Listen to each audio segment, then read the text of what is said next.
the one leading this feature match off here for round number 7, going first, and you may remember his face as also in this season he made top 4 at the Dutch National Championship, but he is this time not on the Malice deck anymore that he used from there, but instead on the super newly supported Lunalight strategy. I was also going to mention the Blast from the Past here because he has been successful in the Zodiac format with Chain Burn back in the day. That is a real blast from the past. Yeah.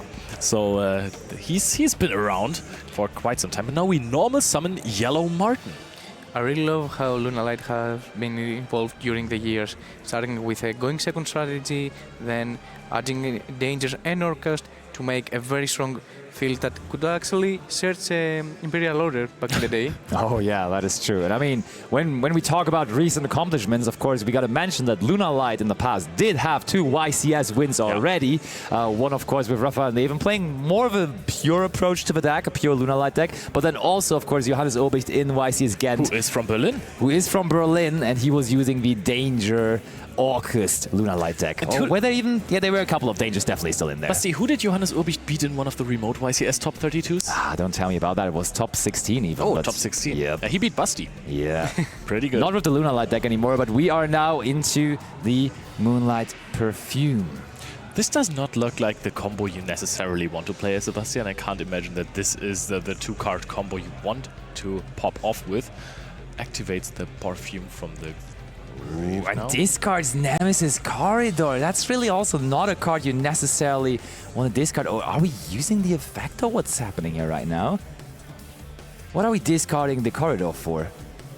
We're discarding it for the Perfume, so we're not using its effect, and we are searching for the Silver Hound. Perfume is still one of the best cards of Lunalight, which can actually reborn a monster from the graveyard and also banish it from the grave in order to discard 1 card and add 1 Lunalight from the deck to your hand. Indeed. Okay, and there is Droll and Lockbird now. We haven't seen this card that much this weekend, but it is a card that is problematic for the Lunalight strategy, but it is also enabling the triple tactic talents in the hand of Sebastian, and he's having a little look there. Ooh. Oh yeah, that's Isn't it a no-brainer? Isn't it just Mitsurugi prayers every day? On the other hand, Sword Ryzeal with another Sword Ryzeal on the field can still do quite a lot of things. So. I mean, Sword Ryzeal alone does the same thing, basically, right? Yeah, true. You're right, for sure. So I mean, in any case, you have to cut off one of the engines. As we have seen in the past, when 2 engines combine together, they're very dangerous. So. Ooh, but he's not cutting off anything. He says Infinite Impermanence shall not cut off my own plays anymore for the rest of the turn, feeling confident enough to still put something up, even though there is some good cards waiting in the hand of Matthew. That is so cool that we're about to see a cut deck polymerization. The OG one is being activated here. That's very, very nice. But hold on, we're going to 0 cards in our hand. We have used every single card here. And as we saw, Matthew has some good cards waiting for Sebastian. But as long as Sebastian possibly can still make his way to the Lunalight Liger Dancer, this might all be enough. But for the moment, this is of course the Lunalight Perfume Dancer. Equally new though. Newly released, new fusion monster. Those new cards from Duelist Advance really helped out the Lunalight deck massively. The first effect doesn't help massively right now because you can actually add 1 Lunalight Perfume from your deck to your hand, which is of course under Droll and Lockbird prohibited. That is indeed the case, but still we will be able now, of course, to... are we going to find it? That does look like Kaleido Chick that we're going to get now. Kaleido Chick was the best starter for the deck back in the day. Normal summon, it can't even be reacted to with cards like Impermanence or Effect Veiler because it sends a card from the deck for a cost. I mean, you can actually use Impermanence on it, but... you can. Oh, wait, I think everyone had that experience, right? Yeah. When the Yellow Martin was activated and an opponent activates the Infinite Impermanence on him preemptively, and you're like, yeah, gotcha. I'm still kind of doing this now. But hey, thank you. Yeah, indeed. Thanks for the information. Thanks for 1 card less in your hand. And that Kaleido Chick is now exactly doing what you were saying. It is for cost, sending 1 Lunalight from the deck to the graveyard. And what even is the actual effect that is resolving then? Oh, that is something funny.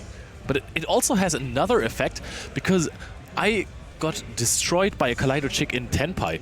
Because if you activate Gold Sarcophagus, and you banish Kaleido Chick, I can't respond to anything in the battle phase anymore. I can't use effects then. True. So this card is multi-purpose. Yeah. So it then becomes the name of this. So that's the cost, and now the actual effect, as it is now not negated, is that we now have double Perfume Dancer technically on the field because the Kaleido Chick just is named as Perfume Dancer right now.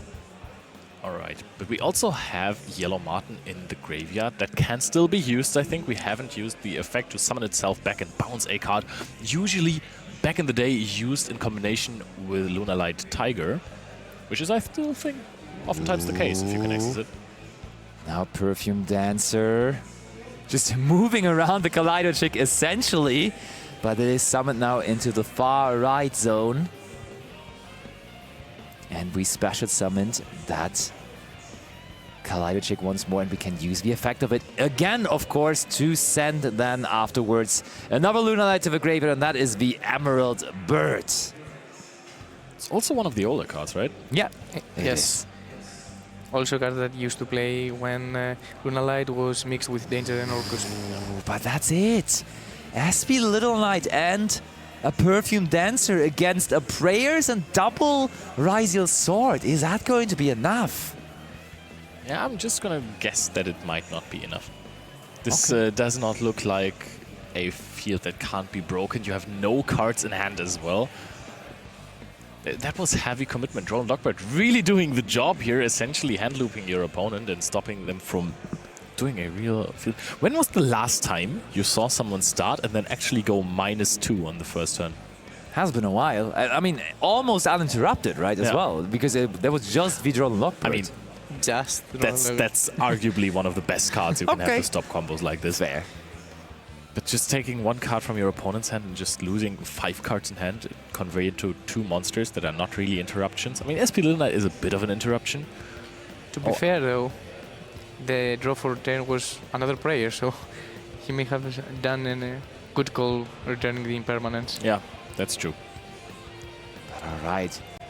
Quickly reading over the Perfume Dancer again. And, I mean, it's not a quick effect, is it? I don't think... Like, it's literally just the SP Little Knight right there. Yeah.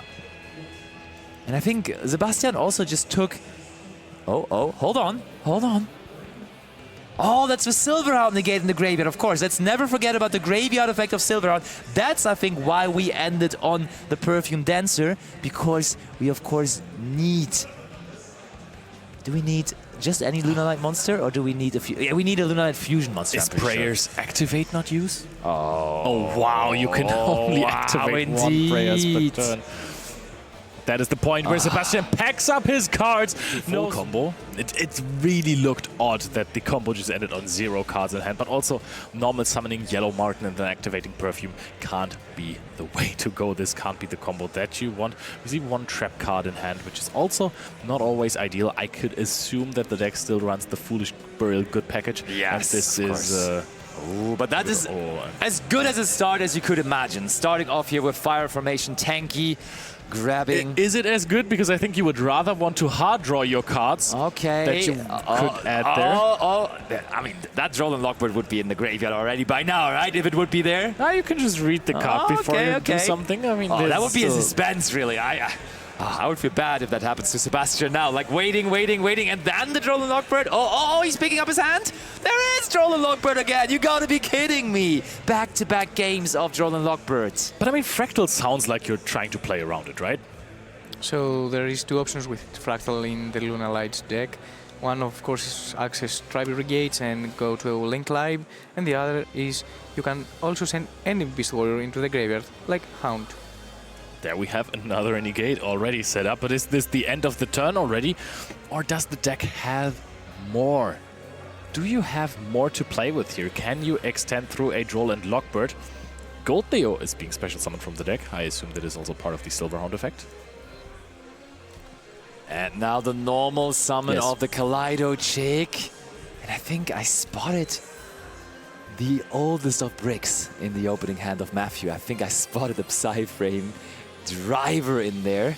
And I don't think he likes that card in his hand. I want to mention that there is not a lot of people playing Psyframe Driver at the moment, and we have both players who've played it so far on stream have had it in hand. Absolutely, that is true. It's the case of the driver, I guess. Yeah. Cursed. Now we got Lunalight Wolf into the hands, explaining it. Matthew not super familiar with the Lunalight deck. And that is one of those decks that can really catch you off guard, to be fair. When you're not prepared for Lunalight and all of a sudden you're faced with all of that, then it might turn out to be a problem.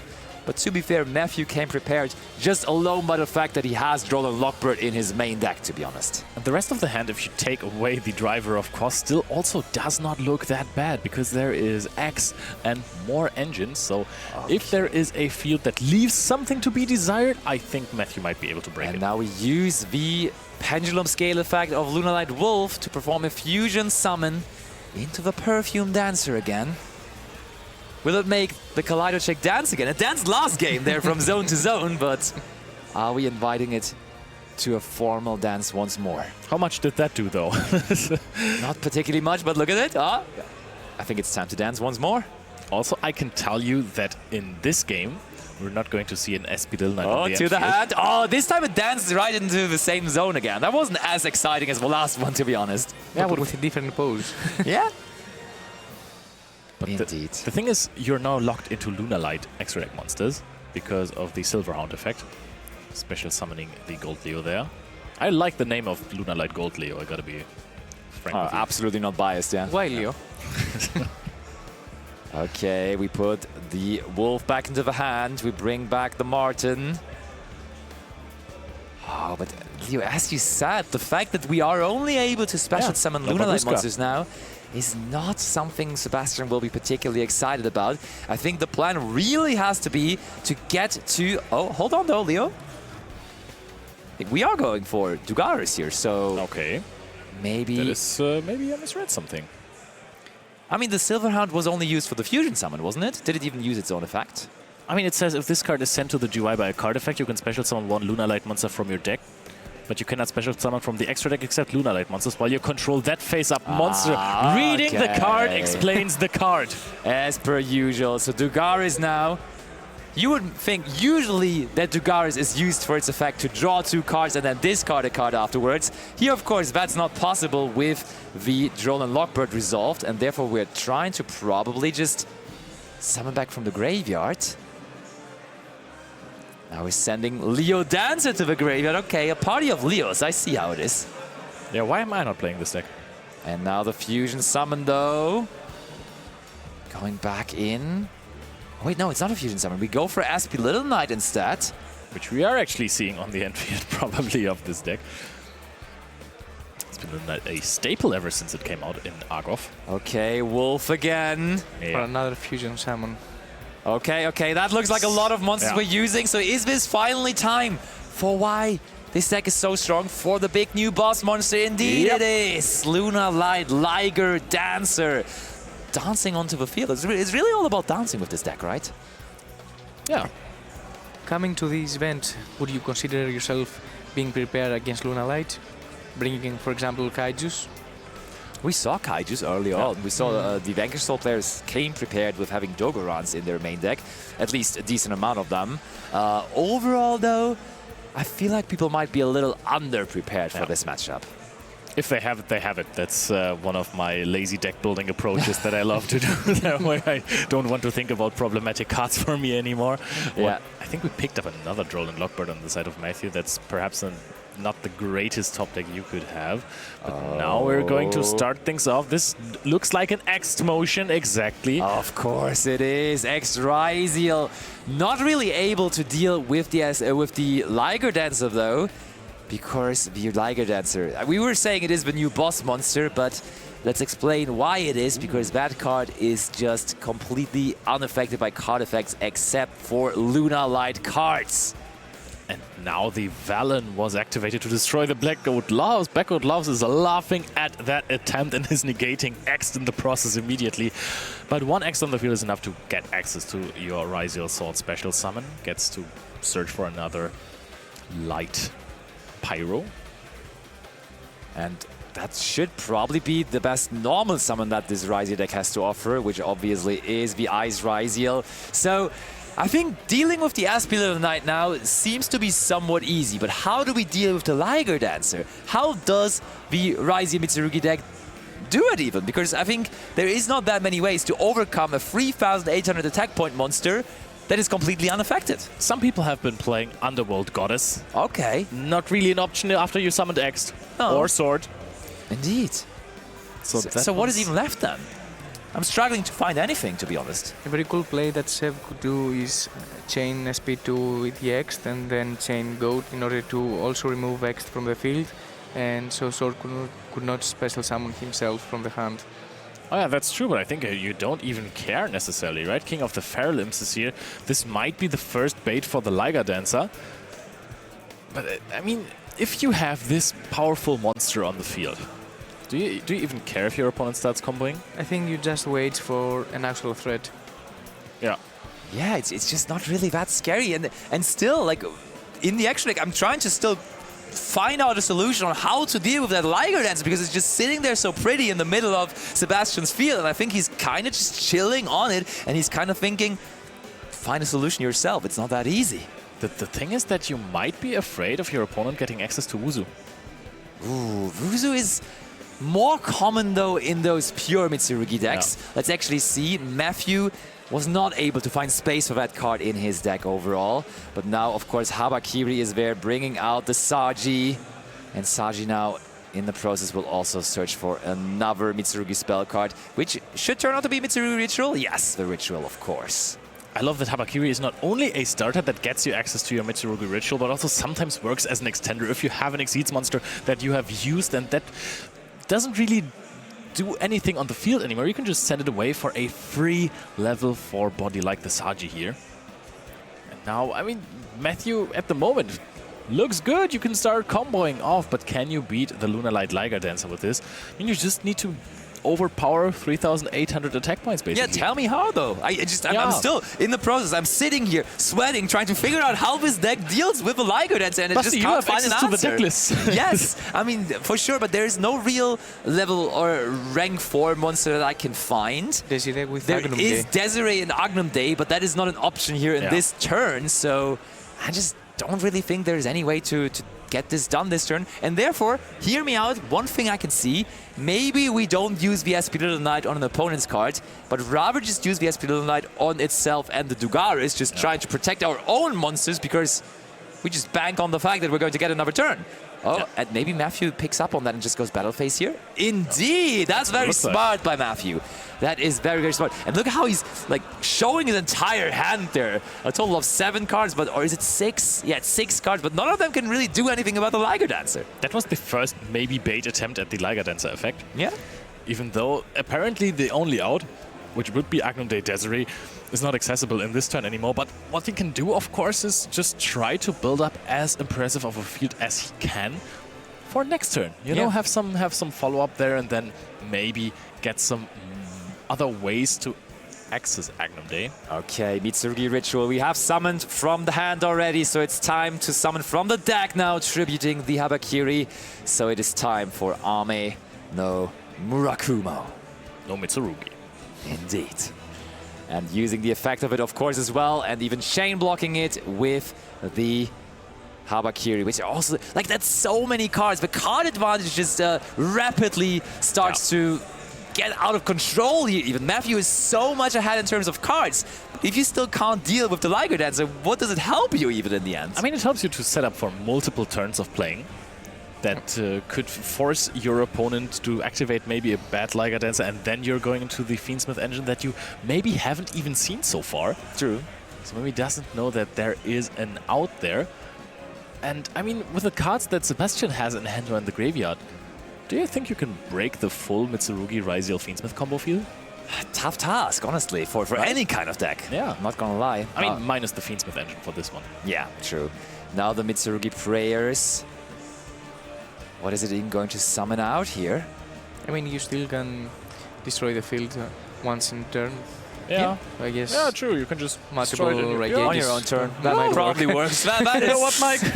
Smart. That is certainly something that can help. And I mean, usually the Habakiri helps you to overcome big monsters with its effect to just lower all of the opponent's monsters by 800. But Liger Dancer, still unaffected by a bonus card effect, so also unaffected by that. And now Matthew helping Sebastian out a little bit by lowering his own life points with resolving that Mitsurugi prayers there.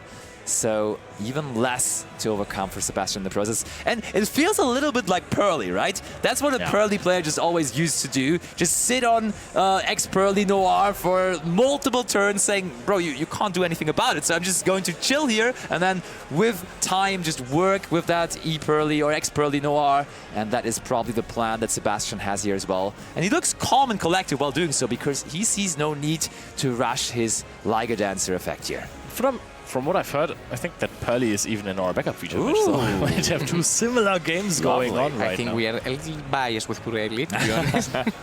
I love Pearly. Everybody knows. Okay, now Jordan, that seems like an appropriate moment maybe to use the Liger Dancer now again. It could also be a very good bait, though, on the other hand. Yeah, everything seems like an appropriate moment to activate the Liger Dancer, to be honest. I think patience is a virtue, you know, patience is the key here. You just don't activate it at all and then maybe end phase you go, hey. Probably, right? Okay. Put another material onto it. Fine. That is absolutely no problem. Sebastian says, all right, keep on going, keep on going. As long as you do not have an answer to my Liger Dancer, I will keep on sitting here. It doesn't seem like that much dancing anymore at the moment. He's rather standing still right now, or at least dancing a very slow dance at the moment. Yeah, or is such a fast dance that it looks like it's standing still. He's dancing a lightning speed, really. Yeah, that's why it's Liger. Aha! You're so right. Lightning speeder, Liger. Okay, searches for Node Ryzeal. And I think you kind of stated that out as well. Matthew should probably just try to focus on preserving as many resources as possible for the next turn, where then he may have access to the Fiendsmith engine again. And just try to not put too many monsters onto the field here right now, because most of those monsters, let's face it, are just not going to survive for too long. No, they're not going to survive the end phase. Exactly, yeah. It's just going to be Liger dancing all over them. And I think that Sebastian might actually be able to close this out in the next turn. I really love the mini mind games between Seb and Matthew right now. Seb is just staying still, being prepared to activate the right time, the dancer effect, while Matthew is trying so hard to find the right spot in order to bait the effect. I like this. I like this. I don't think that Sebastian has any thought going on right now. I think he's just waiting there until his opponent has end phase so he can just go Liger dancer effect. And no, he doesn't even do that. He doesn't even do it, indeed. Wow. It is Sebastian's turn. And wow, that's so many. Is that 7? No, it's 6 cards in hand still from Matthew. 2 set cards. But I think Matthew did really well. He didn't commit too many more monsters onto the field. Just kept it rather simple. And Sebastian, he's going to keep it simple now as well. Just go into the battle phase. He is, right? You have 2 attacks during each turn. He is just going to the battle phase. Attacks the Habakiri. Is there a chance that there are very few Lunalight monsters on the extra deck of Seb right now? Yeah, that's also what I thought right now, because you have to send a Lunalight monster from the extra deck to the graveyard, and maybe you need to preserve some of them for actually important field wipes. But I mean, if you're wiping the field, okay, there is prayers again, and that's a sizable defense. And I mean, of course, he didn't just forget that he has a Raigeki on legs right now. I don't think so either. Sebastian is a very high caliber player, so he certainly was aware. You know, Lunalight Liger Dancer attacks twice with 3,800. Matthew is at 4,400. You don't need to commit anything else. You go end phase bot wipe, and then you try to attack, and when they summon Murakumo, you go bot wipe again.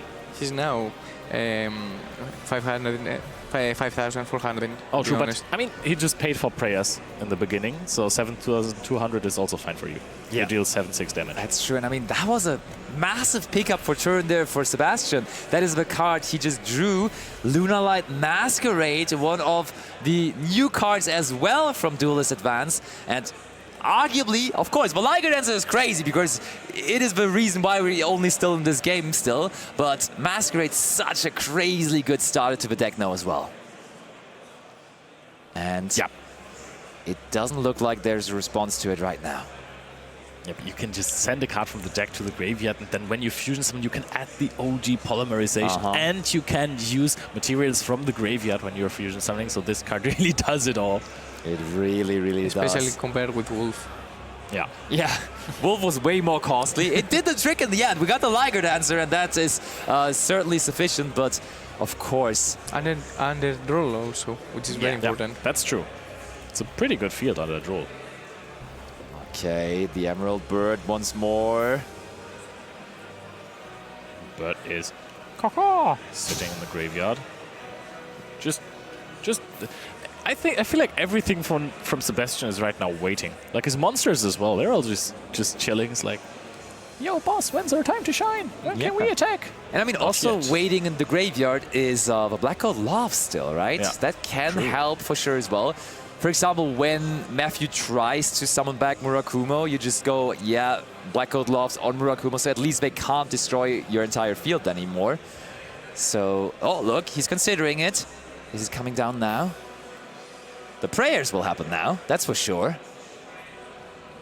Are we going to tribute the Habakiri from hand as well? Does not look like we want to pay 800 life points necessarily.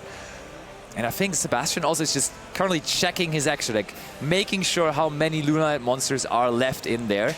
And as far as I can see here on his deck list, there should only be the Leo Dancer left. Oh, wow. Because he's running double Perfume Dancer, and he went through both of these, I'm pretty sure. And then also the one Leo Dancer and the one Liger Dancer. But he went through the Leo Dancer as well. Oh wait, then maybe there's a Perfume Dancer left. Yeah, true. In game 1 he went through double Perfume Dancer, and in the second game he went through Leo Dancer and Perfume Dancer. You're totally right. Okay, Murakumo. I think he might have gone through double Perfume Dancer as well. Maybe there's nothing left. Ooh. We discarded for... Yeah, we want to make sure that this resolves, so we discard the Foolish Burial from our hand so that Murakumo will not negate what we're trying to do here. Burial, otherwise a really good starter, but you have access to everything basically, even though your entire main deck seems to be banished right now. Doesn't look like that fat of a stack of cards over there, but when we saw him go through this, the Serenade Dance is going to be added here. So basically you can banish this trap from your graveyard in order to special summon one Lunalight from a deck and then discard a card from your hand as a card effect. How many different engine cards is Sebastian playing? I mean, we have decks like Malice, where you can play like 14 Malice cards, and then the rest is just non-engine, and then you have Lunalight, where you're playing everything as a 3-off basically, but it's 20 different cards. Now Gold Leo effect.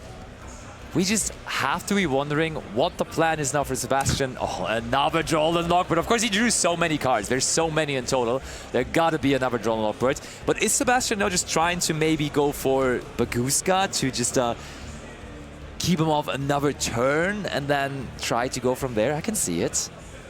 Could be true, unless if he has... I think there is another Lunalight card in his extra deck. It's even the Leo Dancer or the Perfume Dancer. Yeah, you have another turn with the Liger anyways. Oh look, we're just passing like this.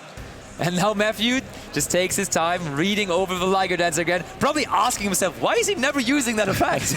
Maybe he doesn't have another Lunalight card. To be honest, if I was Matthew, I would just assume that there is another copy of Lunalight Fusion monster on the extra deck. No. Probably, yeah.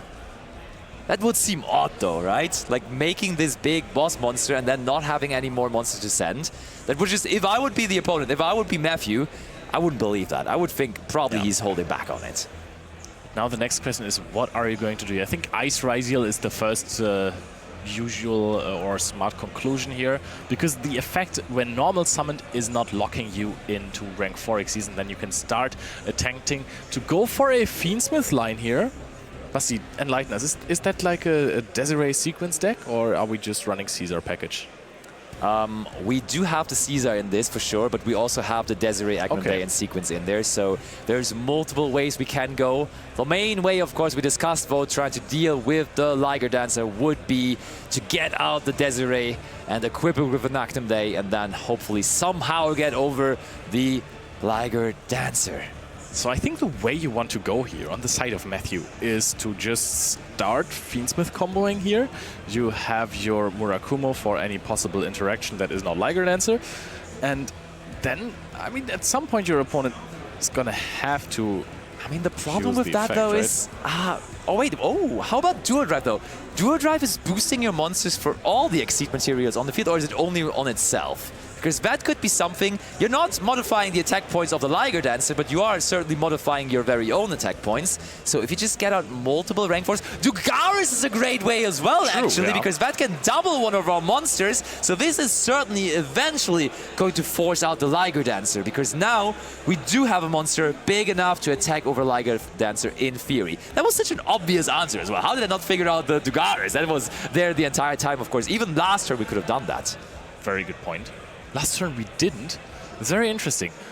But yeah, we're going into the battle phase. We're trying to attack all this, and there is Liger Dancer effect. We're going to blow up the whole field, and now still Matthew is in a decent spot. Of course, everything gets destroyed here, but he hasn't really committed anything so far. Yep, and also... I mean, he also doesn't really have anything in hand. And we did really waste our battle phase too. Like, the Desiree only would be an answer to it in the battle phase, so it's not that easy. It's still not looking amazing for Matthew. We have at least forced out that one effect from the Liger Dancer, but how do we follow it up? Looking into his hand, there really isn't that much beauty anymore besides VI's Ryzeal. There is no Ryzeal though. The thing is, now you can't set up your Fiendsmith engine anymore because you special summoned the Node Ryzeal. True. And therefore, it's gonna be hard to build up your resources again. I would have loved to see a Desiree Agnum Day attempt for this one. Then you can also take care of some cards that Sebastian has on the field there with the Desiree effect. You can just send it away, like the Lunalight Masquerade. Just go Detonator. That one protects itself, which is nice. Fair. Has to protect itself twice, actually. And we're just passing it over exactly like that.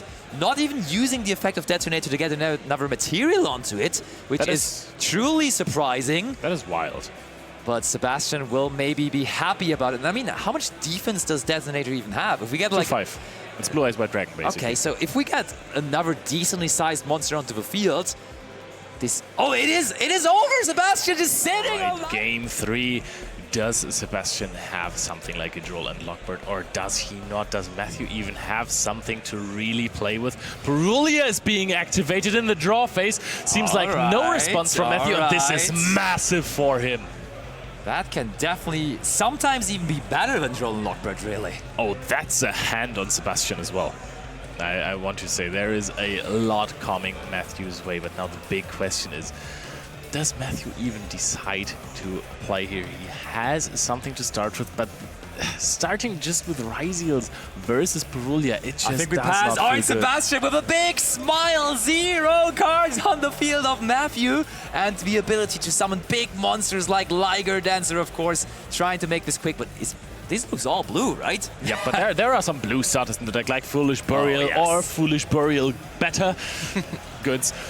But now you can just start with sending the Silver Wolf Hound to the graveyard. It is Silver Hound indeed. Then special summon out the Gold Leo, and then you are locked into Lunalights from the extra deck, as long as the Gold Leo is on the field, as we have just learned in the last game. And feels like Matthew may have an answer to this. Nope.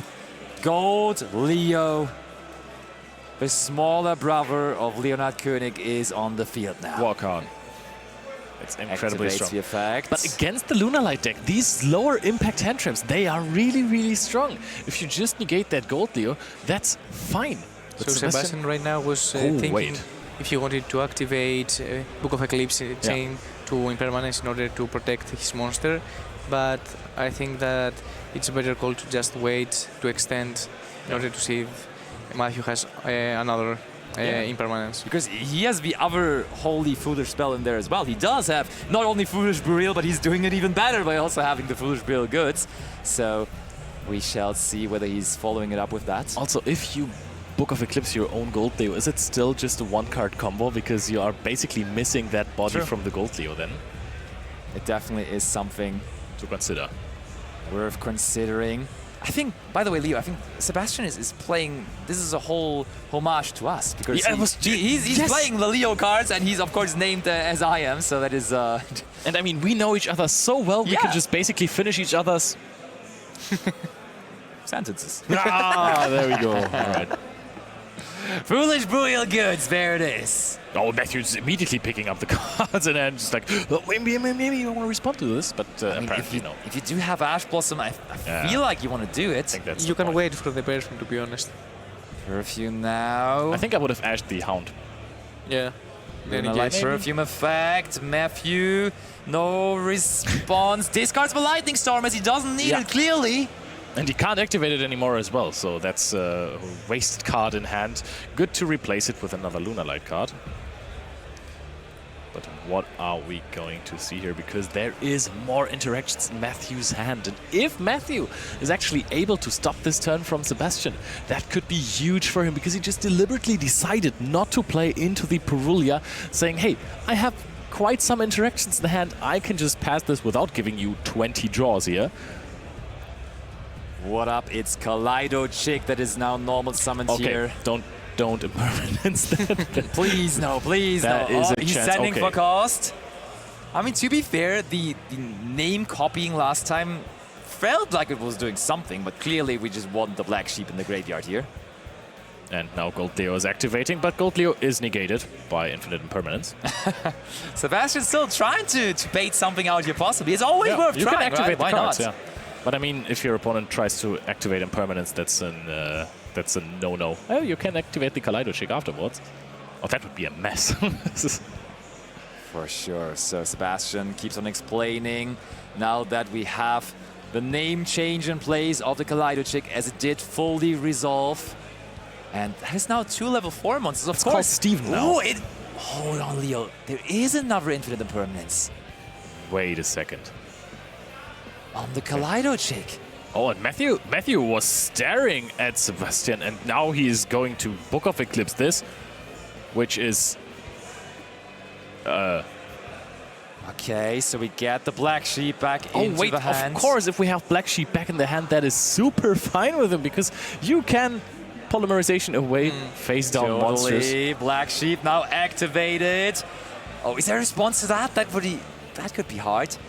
Well, I think Matthew has finally, by the way, drawn the first Fiendsmith card out of his deck. I think he opened Fiendsmith in Paradise, but one you obviously want. Fiendsmith or rather Paradise. Polymerization. I also love that I think this is one of the original prints of polymerization there. Using it with both set monsters. That is a thing you learn very early on in the game, that fusion summons can be performed with set monsters. Contrary to, for example, Link summons. Yeah. So we can just use them here. And for the Perfume Dancer. Perfume Dancer is able to activate its effect to search for a Lunalight Perfume from deck to hand. This is the first game where Sebastian on his first turn is not influenced by Troll and Dogbird, actually. He can finally do what he wants to do. And that is searching with the Perfume Dancer. And the Perfume, rightfully so, searches for another Perfume. Another thing to consider is that Perfume is not once per turn. And there we have it. Using the on-field effect to bring back Kaleido Chick. And the clock is ticking down as well, looking good for Sebastian. He may not be ahead in life points just yet, but he's working on that project. Going for the graveyard here once more. Oh, it is continuing to be intense what here. to discard, probably. The polymerization, maybe? So he's thinking about a potential Beastal, I believe. That's why he's considered to keep the droplet. I'm just trying to puzzle out what happened with the second impermanence versus Book of Eclipse, because which effect would you want to negate there? Gold Leo was activated to target the card to add back to the graveyard, and then the Black Sheep was added later on, but the Gold Leo was negated, right? Yeah. So I think that might have been something. Just sending the judges a message right now and asking, because I don't want to interrupt the match for something that I have made up in my head. But there is Nibiru, the primal being. And that actually can be a problem. We could have just went into the battle phase way earlier, trying to make sure that we're ahead in life points, because that clock is ticking down. It's approaching 1 minute here, and therefore we need to now hurry up if we want to make any kind of damage. Nibiru, token and monster in defense position. Sebastian looking in his graveyard. There should be more options though, because there is Silverhound still. Dealing damage, this is something that I didn't even consider at the beginning of this turn, that this could be a time thing. And oh, Lunalight Wolf is here. Okay, 30 seconds though. We need to be hurrying up here. Fun fact, Wolf and Tiger are the only light Lunalight monsters. It was Oh. a question in the quiz before. Oh, Nice. did you know it there? No, I lost. But now you know. Okay. Sebastian, the clock is ticking. This is going to be awfully close. He is bringing out another perfume dancer, but still he doesn't even seem like he's stressed about it at all. 10 seconds, 5 seconds even now. Is there a way for us to do burn damage? I don't think so. Battle phase, attacks with the perfume dancer. Only Biru is, and this is, now we're considering if this is a draw, and that is what it looks like. Time out, and this is a draw, no play.